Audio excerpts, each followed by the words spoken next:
जय हिंद साथियों, स्वागत है आप सभी का आपके अपने YouTube channel Aman study point में। साथियों, हाजिर हैं एक और UP TET practice set video के साथ। और इस वीडियो में आज हम लोग CDP के 30 प्रश्नों को देखेंगे। तो चलिए शुरू करते हैं वीडियो को, और वीडियो में पूरे अंत तक बने रहिएगा।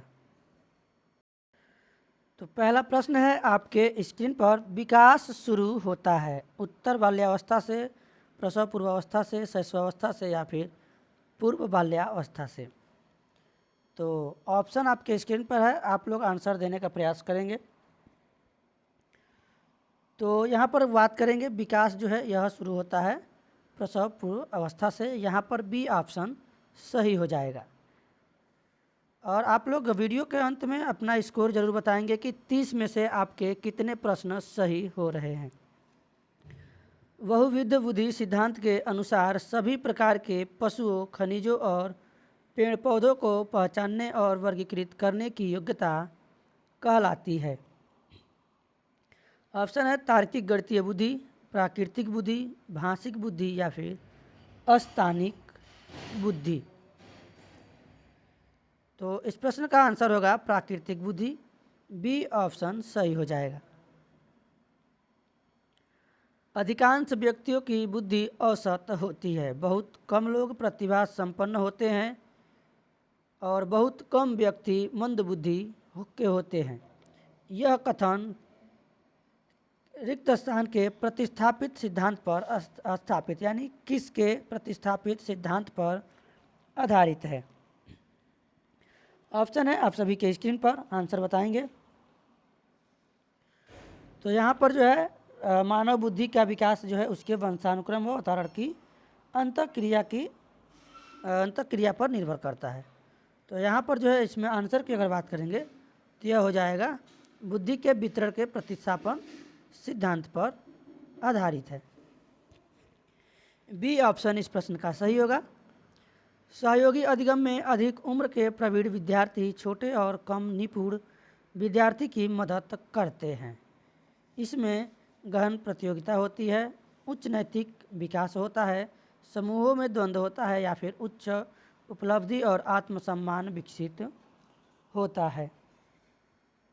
तो इसमें द्वंद्व नहीं होगा, इसमें जो है उच्च उपलब्धि और आत्मसम्मान विकसित होता है। तो डी ऑप्शन इस प्रश्न का सही होगा। चलेंगे अगले प्रश्न पर। जब पूर्व का अधिगम नई स्थितियों के सीखने को बिल्कुल प्रभावित नहीं करता है तो यह कहलाता है। ऑप्शन है अधिगम का शून्य स्थानांतरण, अधिगम का निरपेक्ष स्थानांतरण, अधिगम का सकारात्मक स्थानांतरण या फिर अधिगम का नकारात्मक स्थानांतरण। तो यहाँ पर कह रहा है कि जब पूर्व का अधिगम नई स्थितियों को सीखने में बिल्कुल प्रभावित नहीं होता है, यानी न तो सकारात्मक होता है न ही नकारात्मक होता है, तो ये आपका हो जाएगा अधिगम का शून्य स्थानांतरण। विकल्प ए इस प्रश्न का सही जवाब होगा। चिंतन अनिवार्य रूप से है एक संज्ञानात्मक गतिविधि, मनोगतिक प्रक्रिया, मनोवैज्ञानिक परिघटना या फिर भावात्मक व्यवहार। तो जो चिंतन है अनिवार्य रूप से यह एक संज्ञानात्मक गतिविधि है। ऑप्शन ए इस प्रश्न का सही हो जाएगा। चलेंगे अगले प्रश्न पर। और वीडियो अभी तक आपने शेयर नहीं किया है तो अपने दोस्तों और मित्रों में शेयर कर दीजिएगा, ताकि उनको भी यह वीडियो देखने को मिल सके, उन्हें भी पता चल सके कि यूपी टेट का जो प्रैक्टिस सेट है यहाँ पर शुरू कर दिया गया है। उत्प्रेरक के सिद्धांतों के अनुसार एक शिक्षक किसके द्वारा सीखने को संवर्धित कर सकता है। विद्यार्थियों से वास्तविक अपेक्षाएं रखने, अपेक्षाओं का एक रूप स्तर रखने, विद्यार्थियों से किसी प्रकार की अपेक्षाएं न रखने या फिर विद्यार्थियों को बहुत उच्च अपेक्षाएं रखने। तो यहाँ पर जो है एक रूप स्तर नहीं रखना, इसमें जो है सही आंसर जाएगा ऑप्शन ए के साथ, यानी विद्यार्थियों से वास्तविक अपेक्षाएं रखने के द्वारा। तो ये ऑप्शन इस प्रश्न का सही होगा। अगला प्रश्न है, एक शिक्षिका अपने शिक्षार्थियों की सदैव इस रूप में सहायता करती है कि वे एक विषय क्षेत्र से प्राप्त ज्ञान को दूसरे विषय क्षेत्रों के ज्ञान के साथ जोड़ सके। इसे किसको बढ़ावा मिलता है? पुनर्बलन को, ज्ञान के सहसंबंध एवं अंतरण को, व्यक्तिक भिन्नताओं को, या फिर शिक्षार्थी स्वायत्तता को? तो आप लोग आंसर बताएंगे।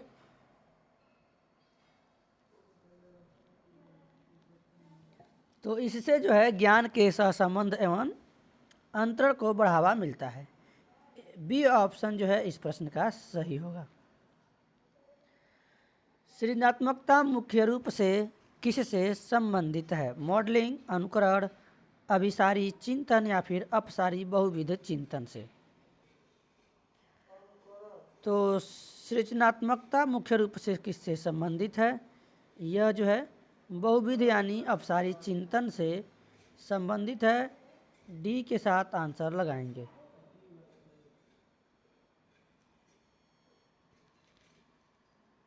अगला प्रश्न है, एक विद्यार्थी मेडिकल कॉलेज में दाखिला लेने के लिए कठिन परिश्रम करता है ताकि वह प्रवेश परीक्षा में उत्तीर्ण हो सके।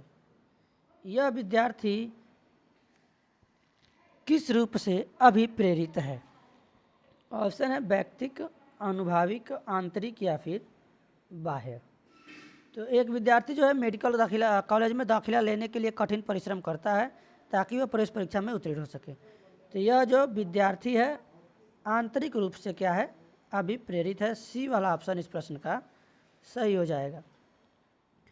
व्यवहार का करना किस पक्ष में आता है? सीखने के गति क्षेत्र, सीखने के मनोवैज्ञानिक क्षेत्र, सीखने के संज्ञानात्मक क्षेत्र, या फिर सीखने के भावात्मक क्षेत्र? तो व्यवहार का करना यह जो है आपका सीखने के गतिक क्षेत्र के अंतर्गत आता है। ऑप्शन ए इस प्रश्न का सही जवाब हो जाएगा। भाषा अवबोधन से संबद्ध विकार है चलघात, पठन वैफल्य, डिस्लेक्सिया, अप्रेक्सिया, या फिर वाक् संबद्ध या भाषाघात? तो ये भाषा अवबोधन से संबंध विकार पूछा गया है, इसमें आपका भाषाघात हो जाएगा, अफेजिया। तो डी के साथ आंसर लगाएंगे। चलेंगे अगले प्रश्न पर। एक शिक्षिका अपने शिक्षार्थियों के लिए अनेक तरह की सामूहिक गतिविधियों में व्यस्त रखती है, जैसे समूह चर्चा, समूह परियोजनाएं, भूमिका निर्वाह आदि। यह सीखने के किस आयाम को उजागर करता है? सामाजिक गतिविधि के रूप में अधिगम, मनोरंजन द्वारा अधिगम, भाषा निर्देशित अधिगम, या फिर प्रतियोगिता आधारित अधिगम? तो यह जो है सीखने के किस आयाम को उजागर करता है? यह जो है सामाजिक गतिविधि के रूप में अधिगम को उजागर करता है। ऑप्शन ए इस प्रश्न का सही जवाब होगा। चलेंगे अगले प्रश्न पर। बाल केंद्रित कक्षा में बच्चे सामान्यतः सीखते हैं व्यक्तिक और सामूहिक दोनों रूपों से, मुख्य रूप से शिक्षक से, व्यक्तिक रूप से, या फिर समूहों में? तो इसमें जो है सबसे सटीक आंसर जाएगा इस प्रश्न का। जो बाल केंद्रित कक्षा है उसमें बच्चे सामान्यतः व्यक्तिक रूप से सीखते हैं। तो सी वाला ऑप्शन इस प्रश्न का सही जवाब हो जाएगा। पियाजे के अधिगम के संज्ञानात्मक सिद्धांत के अनुसार वह प्रक्रिया जिसके द्वारा संज्ञानात्मक संरचना को संशोधित किया जाता है कहलाती है प्रत्यक्षण, समायोजन, समावेशन, या फिर स्कीमा? तो प्रश्न एक बार और देखेंगे थोड़ा सा ध्यान से। पियाजे के अधिगम के संज्ञानात्मक सिद्धांत के अनुसार वह प्रक्रिया जिसके द्वारा संज्ञानात्मक संरचना को संशोधित किया जाता है, तो वह क्या कहलाता है? स्कीमा, यानी डी वाला ऑप्शन इस प्रश्न का सही जवाब होगा। चलेंगे अगले प्रश्न पर। स्वलीनता में क्या शामिल है? ऑप्शन है आप सभी के स्क्रीन पर, आंसर बताएंगे। तो स्वलीनता में क्या शामिल है? चाक्षुष विकलांगता, अति सक्रियता, धीमा शारीरिक विकास, या फिर संबंध जोड़ने की निर्योग्यता? तो जो स्वलीनता है यह भी एक प्रकार का क्या है? विकार है, और इसका जो संबंध है मस्तिष्क के विकास से है। इसमें छात्र क्या करता है? छात्र में जो है शाब्दिक या अशाब्दिक संप्रेषण में कठिनाई आती है या फिर कठिनाई का उसे सामना करना पड़ता है। तो इसमें क्या होता है, संबंध जोड़ने में निर्योग्यता होती है। डी ऑप्शन के साथ आंसर लगा देंगे।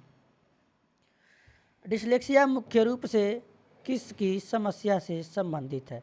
सुनने, पढ़ने, बोलने या फिर बोलने व सुनने। तो डिसलेक्सिया जो है यह मुख्य रूप से पढ़ने संबंधी विकार है, समस्या है। बी ऑप्शन इस प्रश्न का सही हो जाएगा। डिस्ग्राफिया आपका होता है लेखन संबंधी, डिस्कैलकुलिया होता है आपका गणना संबंधी। तो यहाँ पर बी ऑप्शन सही होगा। प्रतिभाशाली विद्यार्थी अपनी क्षमताओं को तब विकसित कर पाएंगे जब बार बार उनकी परीक्षा होगी, वे अन्य विद्यार्थियों के साथ संप्रेषण तीव्रता से जुड़ते हैं, उन्हें अन्य विद्यार्थियों से अलग किया जाएगा या फिर वे निजी कोचिंग कक्षाओं में पढ़ेंगे। तो ये आपका मनोविज्ञान का प्रश्न है। इसमें अलग करने की बात की गई है, नकारात्मक है। निजी कोचिंग की बात की जा रही है, यह भी नकारात्मक है। इसमें जो है वे अन्य विद्यार्थियों के साथ जब अधिगम तीव्रता से जुड़ेंगे तब जो है वे अपनी क्षमताओं को विकसित कर पाएंगे। बी ऑप्शन इस प्रश्न का सही होगा। एक अच्छी पाठ्य पुस्तक किससे बचाती है? लैंगिक समानता से, सामाजिक उत्तरदायित्व से, लैंगिक पूर्वाग्रह से या फिर लैंगिक संवेदनशीलता से। तो जो एक अच्छी पुस्तक है वह लैंगिक पूर्वाग्रह से बचाती है। सी ऑप्शन इस प्रश्न का सही जवाब होगा। चलेंगे अगले प्रश्न पर। पियाजे के अनुसार संज्ञानात्मक विकास के किस चरण पर बच्चा वस्तु अस्थायित्व को प्रदर्शित करता है? ऑप्शन है आप सभी के स्क्रीन पर। तो यहाँ पर जो है पियाजे के अनुसार संज्ञानात्मक विकास के संवेदी प्रेरक चरण में जो है एक बच्चा जो है वस्तु अस्थायित्व को प्रदर्शित करता है। इस प्रश्न का सी ऑप्शन सही हो जाएगा। व्यक्तिगत रूप से शिक्षार्थी एक दूसरे से भिन्न होते हैं। ऑप्शन है यहाँ पर देखेंगे, वृद्धि और विकास के सिद्धांत, विकास की दर, विकास क्रम या फिर विकास के लिए सामान्य क्षमता। तो व्यक्तिगत रूप से शिक्षार्थी एक दूसरे से किस में भिन्न होते हैं? विकास की दर में भिन्न होते हैं, यानी सबका जो विकास दर होता है भिन्न भिन्न होता है। बी ऑप्शन सही हो जाएगा इस प्रश्न का। किस स्तर पर बालक अपनी वास्तविक योग्यताओं को पहचानना शुरू कर देता है और उनकी तुलना दूसरों के कौशलों से भी करने लगता है? विद्यालय से पूर्व, प्राथमिक विद्यालय, माध्यमिक विद्यालय या फिर मध्य वयस्कावस्था में। तो यहाँ पर जो है बालक जो है प्राथमिक विद्यालय स्तर पर जो बालक है अपनी वास्तविक योग्यताओं को पहचानना शुरू कर देता है और उनकी तुलना दूसरों के कौशलों से भी करने लगता है। बी जो है इस प्रश्न का सही जवाब होगा।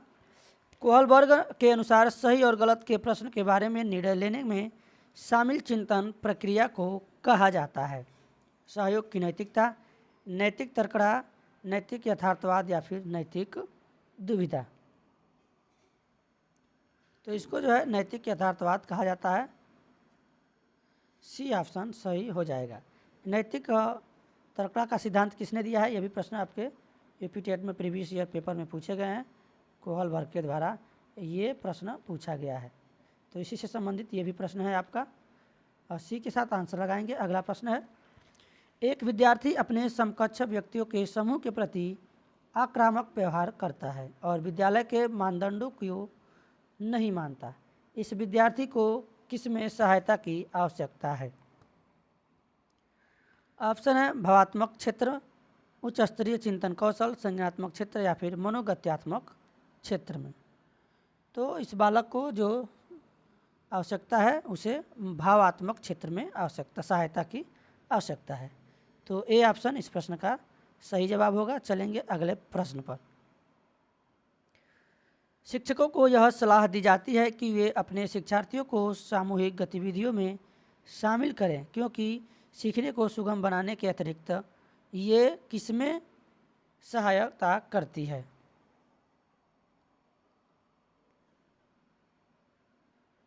दुश्चिंता, समाजीकरण, मूल्य द्वंद्व या फिर आक्रामकता। तो यह जो है समाजीकरण में भी सहायता करती है। बी वाला ऑप्शन इस प्रश्न का सही जवाब होगा। एक बालक की गतिविधियां उसकी वृद्धि के अनुसार हो जाती हैं, जटिल, आरामदायक, तनाव रहित या फिर दबावयुक्त। तो जो उसकी गतिविधियां हैं एक बालक की, उसकी वृद्धि के अनुसार जटिल हो जाती हैं।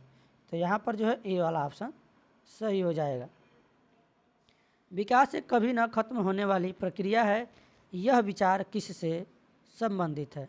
तो विकास जो है कभी न समाप्त होने वाली प्रक्रिया है, यह आपके प्रीवियस ईयर पेपर में प्रश्न पूछा गया है। तो महत्वपूर्ण है यह प्रश्न। यह जो है निरंतरता के सिद्धांत से संबंधित है। डी जो है इस प्रश्न का सही आंसर हो जाएगा। और वीडियो अभी तक आपने शेयर नहीं किया है तो एक बार अपने ग्रुप और दोस्तों में शेयर कर दीजिएगा ताकि वीडियो सभी लोगों के पास पहुंच सके। बच्चों के बौद्धिक विकास के 4 विभिन्न चरणों की पहचान किसके द्वारा की गई है? तो ये भी प्रश्न आपका प्रीवियस ईयर में पूछा गया है। पियाजे से संबंधित प्रश्न आपके बार बार परीक्षाओं में पूछे जाते हैं। तो ये जो है किसके द्वारा दिए गए हैं? जीन पियाजे के द्वारा। और जो 4 अवस्थाएं हैं उसमें से 4 अवस्थाओं के नाम जो हैं ये आप लोग याद रखेंगे और उसका जो है कार्यकाल यानी समय क्या होता है ये भी याद रखेंगे। पहला होता है संवेदी चरण, संवेदी पेशीय चरण या संवेदी गामक अवस्था, जो आपका 0 से 2 होता है या फिर जन्म से 2 वर्ष होता है, संवेदी गामक। अगला होता है पूर्व संक्रियात्मक अवस्था जो 2 से 7 वर्ष होता है। उसके बाद आपका आता है ठोस संक्रियात्मक चरण जो आपका 7 से 11 आता है। उसके बाद आपका आता है औपचारिक अवस्था, संक्रियात्मक अवस्था, तो ये आपका 11 से 18 होता है। तो ये चारों आप लोग समय याद रखेंगे। जीन पियाजे से प्रश्न बार बार पूछे गए हैं आपके परीक्षाओं में। तो बी ऑप्शन सही होगा। अगला प्रश्न है सीमा हर पाठ को बहुत जल्दी सीख लेती है जबकि लीना उसे सीखने में ज़्यादा समय लेती है, यह विकास के किस सिद्धांत को दर्शाता है? तो ऑप्शन आप सभी के स्क्रीन पर है, आंसर आप लोग भी कमेंट बॉक्स में देने का प्रयास करेंगे। यह जो है आपके व्यक्तिक भिन्नता के सिद्धांत को दर्शाता है, यानी दोनों में एक दूसरे से क्या है, व्यक्तिक भिन्नता है। यहाँ पर ए ऑप्शन सही होगा। चलेंगे अगले और आखिरी प्रश्न पर। निम्नलिखित में से किसके अतिरिक्त सभी वातावरणीय कारक विकास को आकार देते हैं? पौष्टिकता की गुणवत्ता, संस्कृति, शिक्षा की गुणात्मकता, शारीरिक गठन। तो यहाँ पर जो है शारीरिक गठन के अतिरिक्त सभी जो है वातावरणीय कारक विकास को आकार देते हैं। यहाँ पर जो वातावरणीय कारक पूछा गया है, वातावरणीय कारक पौष्टिकता की गुणवत्ता, संस्कृति भी आपका वातावरण से संबंधित है, शिक्षा की गुणात्मकता भी वातावरण से संबंधित, शारीरिक गठन ये जो है इससे अलग है। तो डी के साथ आंसर लगाएंगे। तो साथियों आज के वीडियो में बस इतना ही।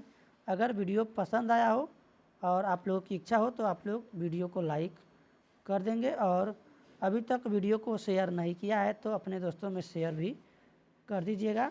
और इसी तरह के वीडियो देखने के लिए हमारे चैनल के साथ जुड़ जाइएगा और जो बेल नोटिफिकेशन आइकन है उसको प्रेस कर दीजिएगा ताकि कोई भी नोटिफिकेशन जो है आप सभी के पास आसानी से पहुंच सके। धन्यवाद। जय हिंद।